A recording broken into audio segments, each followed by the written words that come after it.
a grabar. Ya, perfecto. Bien, chiquillos. Esta clase se ve el PowerPoint, ¿cierto? Sí, sí. Ya, perfecto. En esta clase vamos a ver movimientos verticales y movimiento relativo. En este caso no vamos a ver relatividad de Einstein, sino que vamos a ver relatividad clásica, que es lo que le llama la PSU relatividad de Galileo. Hasta este año no sabía que se llamaba así. Entonces, son dos temas que entre comillas son apartes, pero tienen que ver consigo mismos. Pero los pusimos dos como esta mezcolanza. Entonces, vamos a partir primero con movimientos verticales, que son como directamente de la clase pasada. Y después vamos a seguir con la relatividad de Galileo. Ya, pero los que no puedan, ahí vemos qué hacemos.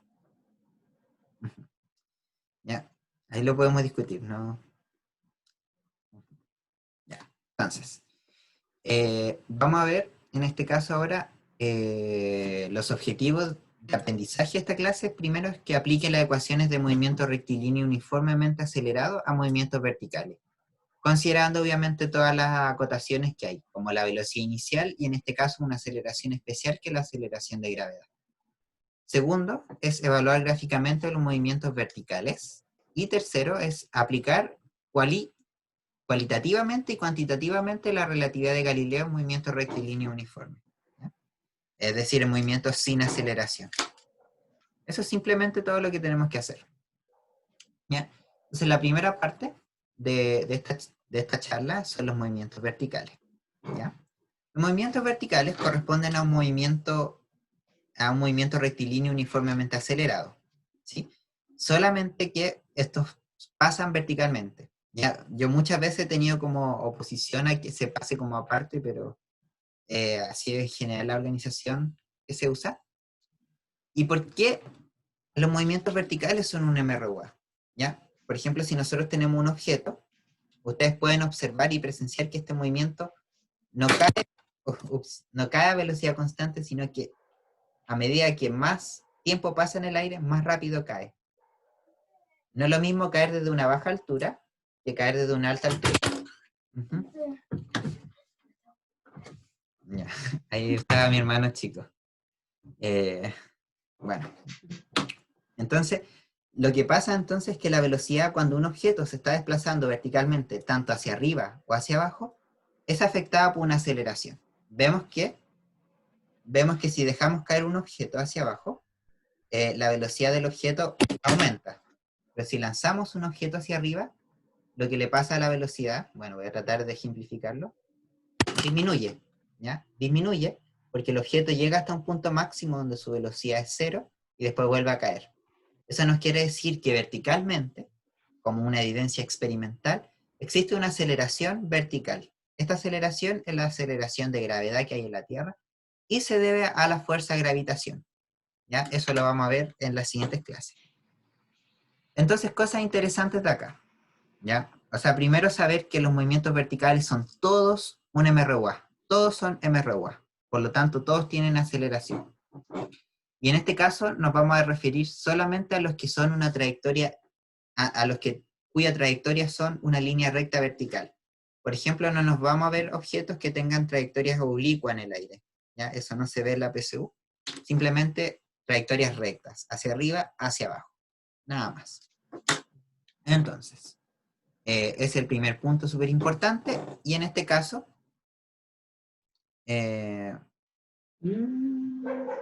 casi. Sí.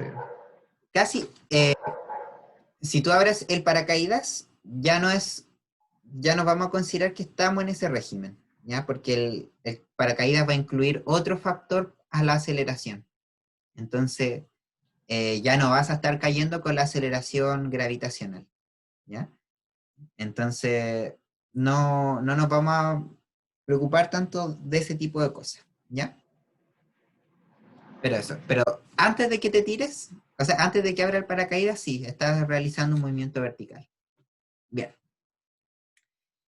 Entonces, ya que estábamos en trayectorias verticales, vamos a hacer un pequeño cambio de notación. ¿Se acuerdan que para la ecuación de itinerario utilizamos la posición como x de t? Entonces, para referirnos a movimientos verticales, vamos a usar I de t. Para referirnos al desplazamiento, usamos delta x. Acá nos vamos a referir al desplazamiento como delta i o algunas veces h, que es la altura. H puede ser realmente también lo de arriba.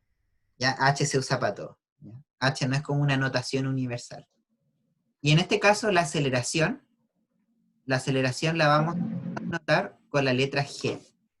O sea, A en todas nuestras ecuaciones va a ser G. Y G es la aceleración de gravedad, cuyo módulo es 9,8 metros sobre segundo cuadrado, su dirección vertical y su sentido apunta siempre hacia abajo. Por eso podríamos definir que el vector G es el vector menos 9,8 en el eje Y. Hay una duda, ¿no? Sí. Eso es por el plano cartesiano, sí, exacto. No. Entonces, ojo chiquillos, que la gravedad es menos 9,8 en el sistema de referencia que nosotros estamos usando. Es decir, positivo hacia arriba y negativo hacia abajo. En este caso, G es un vector que siempre apunta hacia abajo. G es ese vector que apunta hacia abajo, por lo tanto, nosotros lo usamos como menos 9,8. En la mayoría de los ejercicios PSU, ustedes no se tienen que preocupar, de trabajar con encimal porque lo aproximan aproximadamente, o sea, valga la redundancia, a menos 10. ¿Sí? ¿Ya? Pero les tienen que especificar, ¿ya? Tienen que especificarse qué valor de G se usa, ¿ya? En general siempre es 10, entonces uno nunca recomiendo full confiarse, siempre hay que leer lo que dice el enunciado, ¿ya? Antiguamente la PSU lo decía al principio, pero después lo sacó. Así que, bueno, así es la vida. Entonces, vamos a considerar los 3 tipos de movimientos verticales, según la definición PSU, que van a ser la caída libre, el lanzamiento vertical hacia arriba y el lanzamiento vertical hacia abajo. El lanzamiento, o sea, la caída libre, si se fijan acá dice velocidad inicial 0. Acá le vamos a poner V, ¿ya? O sea, es de vector. ¿Ya? Pero me dio mucha lata editar un vector ahí en ese cuadro. Entonces, eso quiere decir que un objeto parte desde una altura determinada, desde una posición, y se deja caer, es decir, se suelta simplemente. Entonces, su velocidad inicial, acá en el punto más alto, es 0. Después su velocidad va cambiando, su velocidad va aumentando a medida que baja. Pero donde parte es 0. El lanzamiento vertical hacia arriba es contrario, es decir, en este caso uno lanza el objeto hacia arriba con una velocidad que apunta hacia el lado positivo en el eje Y. Es decir, tiene una velocidad, el vector B es positivo en el eje Y. Es decir, es mayor que 0J tongo, como uno lo podría decir. ¿Ya? O sea, el vector velocidad inicial es positivo. Y en los lanzamientos verticales hacia abajo, muy parecido a una caída libre, simplemente que uno le da un pequeño impulso. ¿Ya? Tal como uno le da una pelota de básquetbol hacia abajo. Por ejemplo, si yo tiro este lápiz, le voy a dar una velocidad inicial distinta de 0. ¿Cierto? Y todos sabemos que ahí cae más fuerte. ¿Ya? Como la velocidad que yo le doy está dirigida hacia abajo, ese vector es negativo en el eje Y. Es decir, el vector velocidad inicial es negativo en este eje. ¿Ya? Esas son la única diferencia entre todos los movimientos. ¿Ya? Vamos a ver que el lanzamiento vertical hacia arriba a veces tiene mucho que ver con la caída libre. Ya por ahí vamos a analizar caso a caso. Porque en un lanzamiento vertical hacia arriba, un objeto sube hasta que alcanza la velocidad máxima. Uh-huh. Altura máxima. Sí, hasta la altura máxima. A ver, el hacia abajo siempre debe tener un impulso, o sea, siempre tiene una velocidad inicial. ¿Sí? El impulso que yo le dije es como la velocidad que yo le aplico. Pero el lanzamiento hacia abajo siempre tiene una velocidad inicial. En cambio, la caída libre es simplemente soltarlo. Esa es la diferencia. Entonces, en el lanzamiento vertical hacia arriba, el objeto asciende hasta que alcanza una altura máxima. Cuando alcanza esta altura máxima, ¿qué es lo que pasa? El objeto se detiene momentáneamente, ¿ya? O sea, uno no lo logra apreciar, uno piensa que el objeto se mueve en cada instante, pero cuando el objeto alcanza su altura máxima, se detiene. Y acá su velocidad, por lo tanto, el vector velocidad ahí arriba es 0. ¿Y qué pasa después de que su vector velocidad arriba es 0? Describe una caída libre. Es decir, el lanzamiento vertical lo pueden considerar como un lanzamiento vertical hacia arriba seguido de una caída libre. O si lo quieren, igual es indiferente si ustedes lo quieren tratar como un solo movimiento. Uh-huh. ¿Ya? Eso respecto a la clasificación. Bien.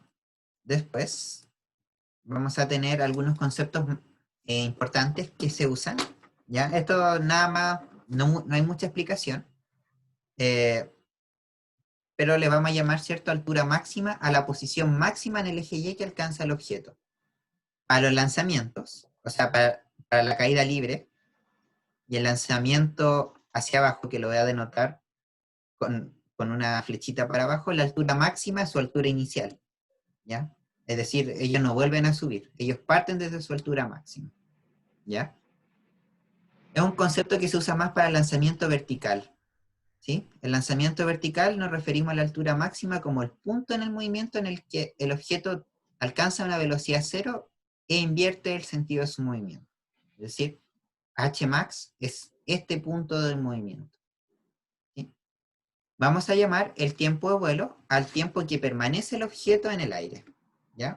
En ese caso, todos los objetos tienen un tiempo de vuelo. El tiempo de vuelo es el tiempo que permanece hasta tocar el suelo. Es decir, porque cuando toca el suelo se acaba el movimiento para nosotros. No nos interesa qué pasa después. Y el tiempo máximo, como definición, es el tiempo que tarda el objeto en alcanzar la altura máxima. En este caso, estos dos movimientos, el tiempo máximo es 0, es decir, no hay tiempo máximo.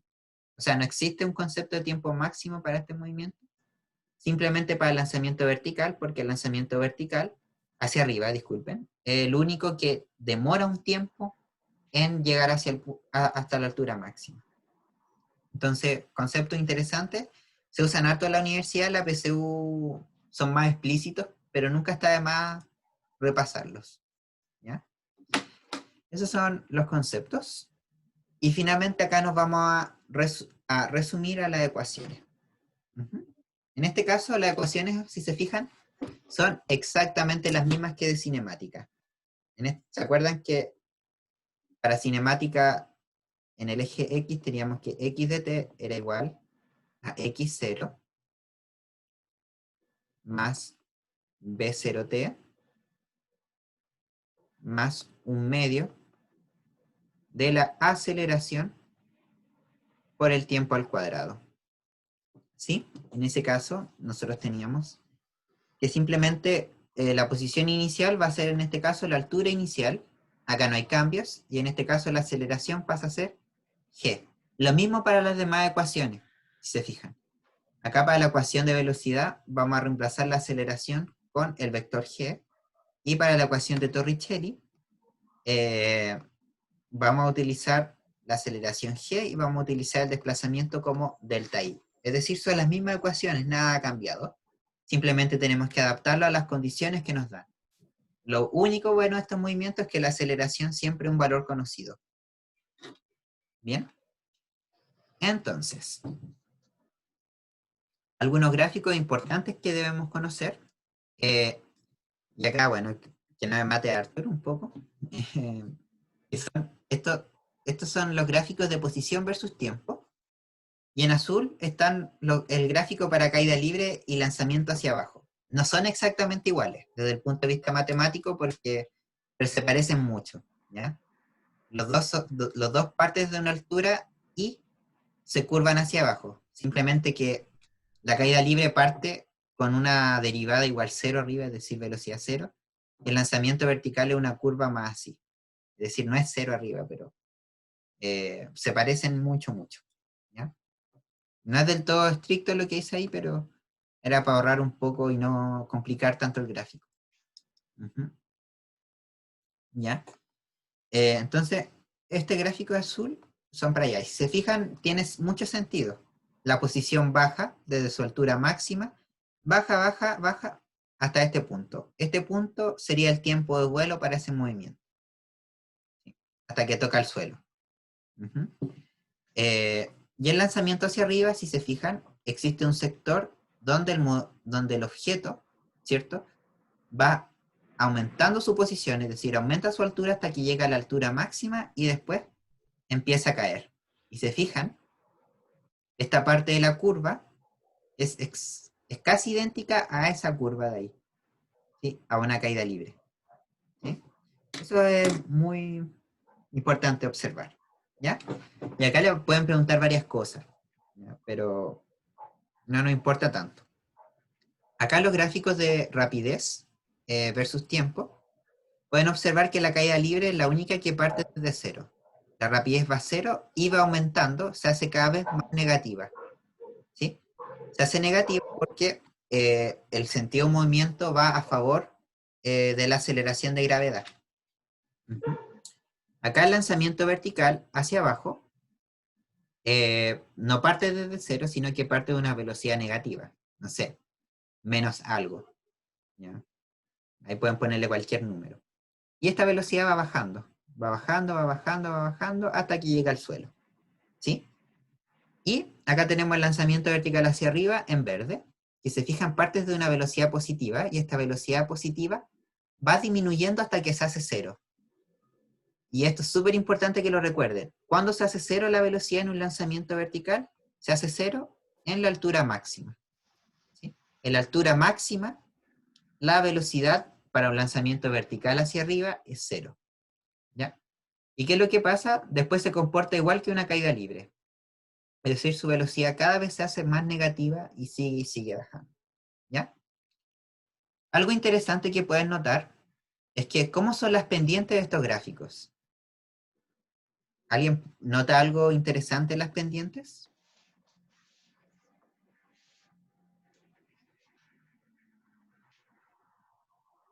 ¿Ya son negativas? ¿Ya? Eh, ya. ¿Y por qué son negativas, Valentina? ¿Ya? Eso es una buena observación. Creo que por lo de la gravedad, que es negativa. Súper bien, ¿ya? No sé quién dijo eso, pero súper bien, ¿ya? Las pendientes son negativas porque la gravedad va hacia abajo. Acuérdense, ¿qué significa la pendiente? Un gráfico de rapidez versus tiempo. En un gráfico de rapidez versus tiempo, la pendiente representa la aceleración. Y en este caso, la aceleración es exactamente g. Y g es un valor negativo. A ver, acá hay una pregunta de Juni. Pero es una muy buena pregunta, es muy interesante.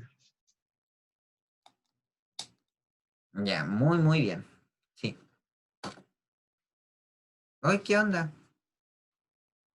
Me veo todavía, ¿cierto, chiquillo? Sí, sí que es. Ah, ya, qué raro, porque me dice que me salí porque dice que me metí desde otro Extraño. dispositivo. Esa pregunta igual es un poco más avanzado y se puede ver en gravitación después. No sé si es que vamos a tocar gravitación en algún momento. Muy básico. Pero si Va a ser quieres muy responde tú, básico. Arthur. Si quieres responder. Sí, nosotros estamos considerando la aceleración gravitatoria como una constante, en este caso 9,8 más o menos 10, que es lo que se suele hacer. Pero realmente no es tan así, porque la aceleración gravitatoria depende de la altura en la que estemos. Pero como la Tierra es muy grande, en verdad como que si es que lanzamos algo a 1 metro de la superficie de la Tierra, a 100 metros de la superficie de la Tierra, cambia muy poco el valor de G. Pero mientras más lejos estemos del centro de la Tierra, más chico va a ser. Pero nosotros en este caso lo podemos despreciar, porque en verdad la distancia que nosotros estamos hablando en verdad no afectan tanto y la Tierra es tan grande, tan grande, tan grande, que las magnitudes de las distancias son muy pequeñas en estos casos que estamos viendo ahora. Pero sí, en un momento, cuando estemos demasiado lejos de la Tierra, ya nos vamos a sentir la aceleración de gravedad que esta nos hace hacia nosotros. Y es una cuestión de gravitación. Exacto. Ya, todas esas respuestas las podemos analizar si quieren después, cuando veamos fuerzas. ¿Ya? Esa es la segunda clase de fuerza. Bien, esos son los movimientos verticales. Ahí vamos a hacer problemas. ¿Ya? Y vamos a pasar a la parte de relatividad de Galileo. Es una parte muy, muy sencilla. Entonces, primero vamos a definir lo que es un marco de referencia. Y un marco de referencia es básicamente un sistema de coordenadas en el que yo describo el movimiento de un móvil. Y ustedes pueden ver que eso puede variar. Ujú. Por ejemplo, esta persona que está atrás de la camioneta, eso no se puede hacer obviamente, chiquillo, tira una pelotita hacia arriba y esa persona ve que esa pelota sube y baja, ¿sí? Pero él lo está viendo desde este marco de referencia, está utilizando un marco de referencia ubicado en el sistema de coordenadas dentro de la camioneta. Es decir, la velocidad con la que escribe la pelotita, ¿sí? La velocidad con la que escribe pelotita está respecto a la camioneta. En ese caso tenemos un marco de referencia móvil, es decir, se está moviendo el marco de referencia. Entonces, por eso cambia la descripción, y en este caso, como esta persona que está afuera, observa, ¿cierto?, que cuando el niño lanza la pelota hacia arriba, la pelota se mueve horizontalmente, porque la camioneta se está moviendo horizontalmente. Entonces, él ve que la pelota hace un movimiento curvo en el aire. Entonces, la velocidad de la pelota, descrita desde ese marco de referencia, es decir, desde un marco de referencia entre comillas estático, es distinto a este marco de referencia móvil. Uh-huh. Entonces, en realidad, bueno, los marcos de referencia son súper, ¿cómo se llama esto? Dependientes de quién observa, ¿cierto? Son dependientes del observador. El observador es el que define el marco de referencia. Uh-huh. De hecho, una persona que estuviera, entre comillas, quieta en el espacio, nos vería moviéndonos a nosotros. Aunque nosotros estamos sentados, ¿cierto? Una persona que está fuera del planeta Tierra va a ver que nosotros nos estamos moviendo en conjunto de la Tierra. Es decir, nuestro marco de referencia, ¿cierto? Entre comillas, estando quietos, es un marco móvil también, un marco con el que nos movemos a la vez con la Tierra. Entonces, todo esto depende. De hecho, por ejemplo, el mismo sistema solar no es estático. El sistema solar se mueve a través de la Vía Láctea. Entonces, las órbitas circulares, o sea, la órbita elíptica que ustedes observan son parte de un marco de referencia estático dentro del sistema solar. Pero si ustedes nos observan dentro de la galaxia, los planetas realizan órbitas elípticas, ¿ya? O sea, órbitas espirales, ¿ya? Súper interesante de ver eso. Entonces, la descripción del movimiento depende tanto del observador como del móvil, ¿ya? Entonces, vamos a ver dos tipos de relatividades muy, muy básicas, ¿cierto? Que van a ser un cuerpo dentro del otro y ambos cuerpos separados, ¿ya? Entonces, un cuerpo del otro, ya, bueno, ya lo vamos a explicar, ¿ya? Porque esto es un resumen, ¿ya? Mejor pongámoslo acá, ¿ya? Si tenemos un cuerpo dentro del otro y queremos saber las velocidades relativas respecto a un observador externo, ¿ya? ¿Ya? ¿Qué quiere decir esto? Por ejemplo, nosotros queremos saber la velocidad de esa persona respecto a un observador externo. Vamos a poner, no sé, quizá a una pulga, ¿sí? Y una pulga fuera del tren, y la pulga va a ver de distinta manera como lo ven esos pasajeros. Ajá. Entonces, digamos, por ejemplo, acá, miren. Acá el tren va a 80 kilómetros por hora. El tren va a 80 kilómetros por hora,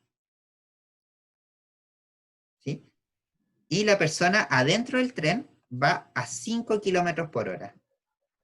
Y ojo que hay que detallar muy bien, ahora que sabemos que las velocidades son relativas al marco de referencia, hay que detallar muy bien qué es qué. 80 kilómetros por hora es la velocidad, es la rapidez del tren respecto a la pulga realmente. La pulga o el pavimento, da lo mismo, ¿sí? La velocidad del tren respecto a la pulga es 80, porque el tren se está moviendo a 80 kilómetros respecto de la calle. Pero esos 5 kilómetros son respecto al tren. Es decir, esa es la velocidad de la persona respecto al tren. Y esos son los 5 kilómetros por hora. ¿Ya? Y ahora nos están preguntando cuánto es la velocidad de la persona respecto a la pulga, ¿sí? Respecto a un punto de referencia. Entonces la regla dice que si tanto el móvil como el pasajero dentro del objeto se están moviendo en la misma dirección, un observador que está desde afuera lo va a percibir como que sus velocidades se estuvieran sumando. Entonces la pulga va a observar que el móvil se mueve a 85, que la persona se mueve a 85 kilómetros por hora. Y eso tiene mucho, mucho sentido, mucha lógica. Uh-huh. Pero en cambio, en este caso, digamos, si el mismo tren viajara hacia la izquierda a 50, hay una persona que camina a 3 hacia el otro lado, una persona en este caso, ahora la pulga evolucionó y se transformó en un ciclista. En este caso, el ciclista va a ver que respecto a la señora que está adentro, va a ver que su velocidad relativa va a ser la resta. Porque entre comillas, como que la señora está en contra del movimiento del tren. Por lo tanto, en ese caso, sería 50 menos 3 y la velocidad relativa, en este caso de la señora respecto al ciclista, sería 47. ¿Ya? Sí. ¿Ya? ¿Se entiende esto, no, chicos? Esto es como nuevo. ¿Se entiende? Ojo que la señora en el segundo caso, aunque esté avanzando a la derecha, ella con respecto al tren, pero como la velocidad del tren es mucho mayor hacia la izquierda, igual el ciclista va a ver que la señora se mueve a la izquierda. Exacto. Aunque la señora siente que está avanzando hacia la derecha, pero eso es con respecto al tren. Eso. Súper, súper. Ya. ¿Se entiende esto, chicos? ¿Alguna duda? Ya. Ya, perfecto. Ahí vamos a ir avanzando. Entonces, ahí está esa regla, po. Si van en la misma dirección, suman, y si van en dirección opuesta, resten. Después vamos a tener ambos cuerpos separados, y el observador ya no va a estar en la calle, porque no nos interesa, porque es súper fome, ¿ya? Porque estos movimientos simplemente son ellos mismos respecto a un observador fuera.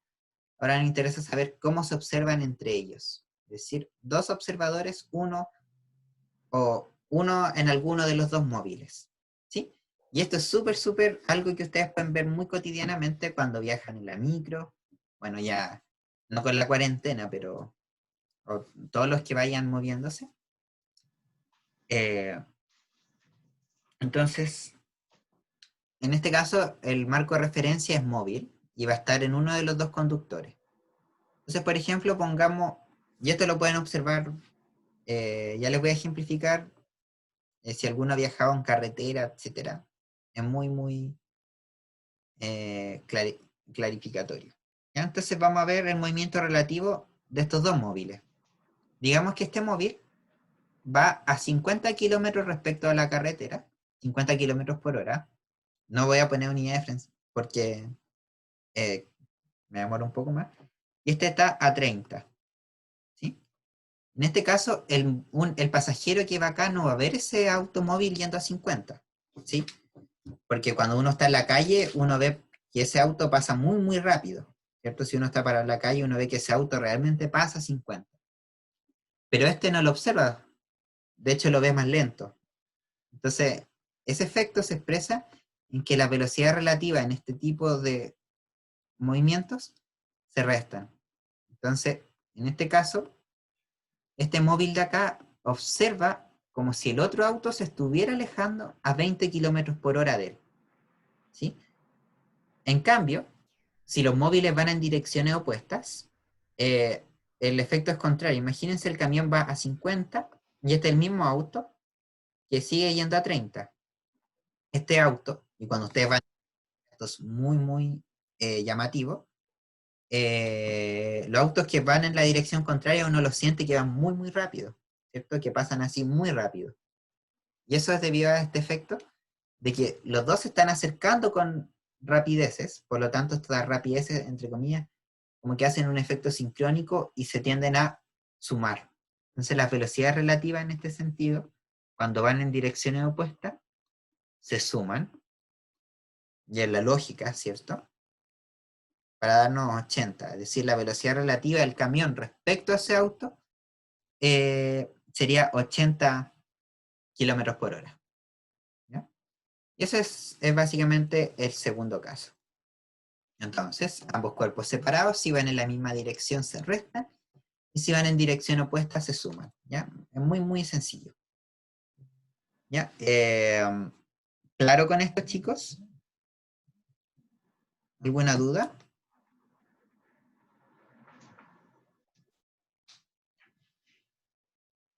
¿Ya? Igual, si se fijan que estamos así ya terminamos la materia y ahora nos vamos a dedicar a hacer ejercicios. ¿Ya? Y acá les quiero plantear una cosa. Les quiero plantear una cosa y quería proponerle una actividad y quiero saber qué les parece. ¿Ya?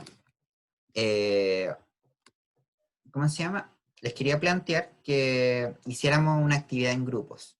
Es decir, yo los puedo dividir ahora, acá en el Zoom, y yo les doy unos ejercicios para que los trabajen entre ustedes.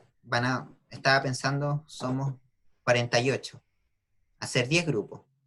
Hacer 10 grupos y que lo trabajen y después lo revisamos al final de la clase. ¿No? No sé qué les parece. A varios sé que algunos no pueden, ¿ya? Pero los que no puedan, igual pueden venir al final después de que se deshagan los grupos. ¿Sí?